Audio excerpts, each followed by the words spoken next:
নমস্কার বন্ধুরা, সুজাতা কিচেনে আপনাদের সকলকে স্বাগত। আজকে চলে এসেছি আপনাদের কাছে যে রেসিপিটা নিয়ে, শীতের সবজি। শীত পড়ছে আর যে শীতের সবজিগুলো দিয়ে আজকে পনির রান্না করব। এই পনিরটা নবরত্নের পনির মতোই অনেকটা হবে, কিন্তু শীতের সবজির মতোই দিয়ে আমি তৈরি করে নিচ্ছি পনিরটা।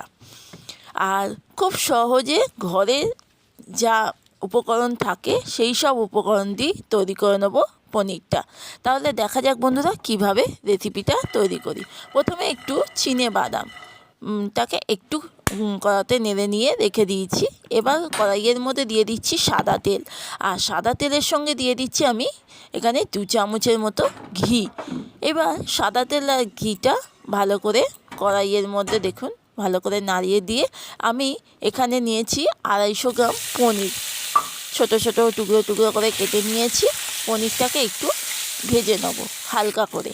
আর এই পনিরে ভাজার সময় একটু অল্প করে নুন আর সামান্য একটু চিনি দিয়ে ভাজবো, তাহলে কি হয় পনিরটা না টেস্ট খুব ভালো হয়। এবার হালকা নাড়াচাড়া করব, বেশি পনিরটা ভাজবো না, হালকা নাড়াচাড়া করে পনিরটাকে এবার আমি নামিয়ে ফেলবো। পনিরটা খুব লাল লাল করে ভাজার দরকার নেই। ওই কড়াইয়ের মধ্যেই আমি আর একটু পরিমাণ ঘি দিয়ে দিচ্ছি, আর তার মধ্যে দিয়ে দিচ্ছি ফোড়নে গরম মশলা আর একটু তেজপাতা দিয়ে, একটু তেজপাতা আর গরম মশলাটাকে ভালো করে নাড়াচাড়া করে নিচ্ছি। এবার একটু যখন সুন্দর একটা স্মেল বেরোবে তখন আমি ফুলকপিগুলোকে দিয়ে দিচ্ছি। আমি এখানে ফুলকপিগুলোকে কিন্তু জলে ভাপাইনি, আর সবে শীতের ফুলকপি উঠছে, তাই ফুলকপিগুলোকে আমি ছোটো ছোটো করে কেটে দিয়েছি। আর এখানে আলু নিয়েছি, একখানা আলু আর ফুলকপিগুলোকে আমি একসঙ্গে ভেজে নিচ্ছি, আলাদা করে আর ভেজে রাখছি না। আপনারা চাইলে ফুলকপি আলু আলাদা আলাদা ভাজতে পারেন। আর নুনটা দেখুন, নুনটা আমার একটু বেশি পরিমাণে দিয়ে দিয়েছি, পরে নুনটা কিন্তু অ্যাডজাস্ট হয়ে যাবে। আমি একটা মশলার জন্যে ওই বাদামগুলো খোসা ছাড়িয়ে নিয়েছি, আর একটু আধখানা টমেটো নিয়েছি, আর 2খানা কাঁচা লঙ্কা, আর এখানে জিরে দিচ্ছি 1 চামচের মতো, আর দিচ্ছি 1/2 চামচের মতো গোটা ধনে, আর দিয়ে দিচ্ছি একটু আদা দিয়ে আমি এটাকে একটা পেস্ট বানিয়ে নেব।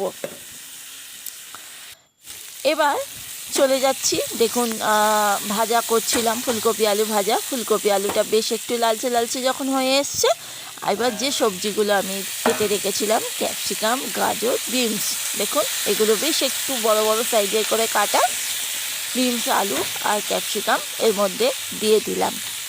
এই শীতের সবজিগুলো দিয়ে আবার দেখুন আমার পেস্টটা রেডি হয়ে গেছে। আর সবজিগুলো যে ভাজছি তার মধ্যে ভাজাটা বেশ একটু দেখুন আস্তে আস্তে ভাজাটা একটু বেশ একটু ভাজার কালারটা চেঞ্জ যখন হয়ে যাবে তখন আমি কড়াইশুঁটিগুলোতে দিয়ে দেবো। আর শীতের সবজি দিয়ে কিন্তু পনির রান্না কিন্তু খেতে ভালো লাগে শীতকালে। রুটি বা পরোটা হোক, যাই হোক না কেন, বা পোলাও হোক, শীতের সবজি দিয়ে পনির রান্না করে দেখবেন, এই প্রসেসে খেতে কিন্তু দুর্দান্ত লাগবে। বেশ সবজিগুলো যখন একটু ভাজা ভাজা হয়ে গেছে তখন আমি দিয়ে দিচ্ছি মশলাটা, দিয়ে দিলাম মিক্সিতে যে মশলাটা করে রেখেছিলাম। মশলাটা দিয়ে একটু কষিয়ে নিতে হবে যতক্ষণ না মশলাটা গন্ধটা চলে যায়। আর আপনারা চাইলে এখানে কিন্তু একটু পোস্ত বা কাজু বাদাম বাটা দিতেই পারেন, আমি কিন্তু ঘরে যা ছিল তাই দিয়েই করলাম। বেশ দেখুন মশলাটা সুন্দর কষানো হয়ে গেছে। এবার আমি মিক্সিতে অল্প করে জল দিয়ে মিক্সির যে মশলার জলটা দিয়ে দিলাম, আর তার সঙ্গে অল্প একটু জল দিচ্ছি, দিয়ে আমি এটাকে কিন্তু একটু ঢাকা দিয়ে রান্না করে নেবো। এক্ষুনি পনির দেবো না, সব সবজিগুলো একটু সিদ্ধ সিদ্ধ হয়ে যাবে আর জলটা কমে যাবে। ঢাকা দিয়ে অন্তত 3-4 মিনিট পর বেশ সবজিগুলো থেকে জলটা তো অনেকটাই কমে গেছে আর সবজিগুলো বেশ সিদ্ধ হয়ে গেছে। তখন আমি দিয়ে দিচ্ছি ভেজে রাখা পনির, আর দিয়ে দেবো দুধ। অবশ্যই কিন্তু দুধটা লাগবে, দুধটা দিলেই টেস্টটা কিন্তু বাড়ে। আমি এখানে 250 মতো জাল দিয়ে রাখা দুধটা দিয়ে দিলাম। দুধটা দিয়ে আর পনিরটা দিয়ে আবার ভালো করে একটু নাড়াচাড়া করে নিচ্ছি। নাড়াচাড়া করে আবার কিন্তু একটু ঢাকনা দিয়ে রেখে দেবো। ঢাকনাটা দিয়ে কিন্তু লো ফ্লেমে রাখবো, যেহেতু দুধটা দিচ্ছি।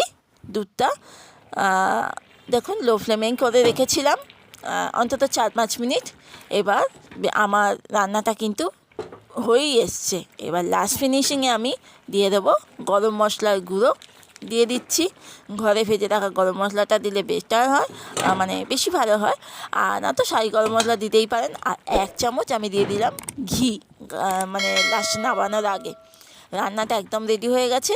যদি ভালো লাগে বন্ধুরা, অবশ্যই একটা সাবস্ক্রাইব করে কমেন্ট করে জানাবেন কেমন লাগলো। আর একটু লাইক কমেন্ট করবেন, ভালো যদি লাগে একটু শেয়ার করে দেবেন। আজকের মতো আসছি, নমস্কার।